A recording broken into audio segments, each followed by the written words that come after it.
Good morning first of all. और जिस तरीके से आपने भी यहाँ पे मेंशन कर दिया है कि जो आईपीओ को रिस्पांस मिला है वो काफी ज्यादा फीका है। दोनों ही आईपीओ का आज सेकंड डे है और जिस तरीके से मार्केट का मोमेंटम बना हुआ है उसके कंपैरेटिवली इन दोनों ही जो आईपीओ का हाल है वो इस टाइम पे बेहाल है।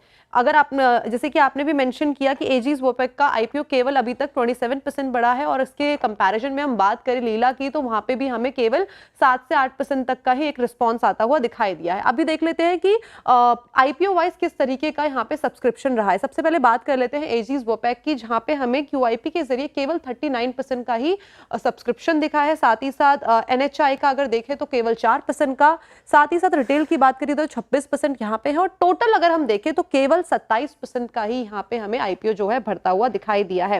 अब देखिए इसमें ना काफी सारे कंसर्निंग फैक्टर्स हैं जिसके चलते ये यहाँ पे हमें काफी ज्यादा फीका रिस्पांस आता हुआ दिखाई दिया है।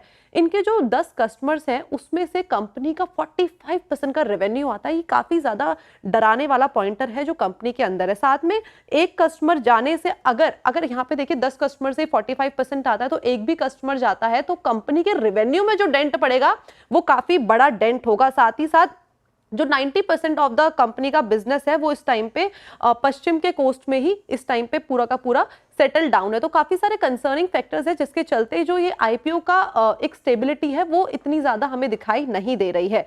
अब बात कर लेते हैं होटल लीला के आईपीओ की। यहाँ पे भी जो काफी सारे कंसर्निंग फैक्टर्स है जिसके चलते कंपनी को इस टाइम पे अच्छा रिस्पॉन्स नहीं मिला है बाजार से। क्यूआईपी के जरिए देखा जाए तो केवल 3% ये भरा है। इसके अलावा एनएचआई के जरिए केवल 5%, रिटेल की संख्या देखी जाए तो 27% की और अगर टोटल देखा जाए तो केवल 8% का ही यहाँ पे हमें इसमें रिस्पॉन्स मिला है। देखिए इसके जो वैल्यूएशंस है इस टाइम पे वो काफी ज्यादा हाई है और यही जो वैल्यूएशंस है इस टाइम पे जो आईपीओ के लिए जो सब्सक्राइब कर रहे हैं लोग, चाहे वो रिटेल हो चाहे वो क्यूआईपी हो, उनको काफी ज्यादा इस टाइम पे डरा रहे हैं। और इसके कंपैरिजन में अगर हम इसी सेगमेंट के दूसरे होटल देखें, फॉर इंस्टेंस अगर हम देखें इंडियन होटल, तो वहां पे जो इस टाइम पे वैल्यूएशंस लग रहे हैं काफी ज्यादा अच्छे हैं। जो वहां की ग्रोथ ट्रेजेक्टरी है वो भी इसके कंपैरिजन में इस टाइम पे काफी ज्यादा अच्छी दिखाई दे रही है। तो दोनों के ही काफी सारे कंसर्निंग फैक्टर्स है और यही नतीजा है कि यहाँ पे इसके हाल बेहाल है। बिल्कुल। तो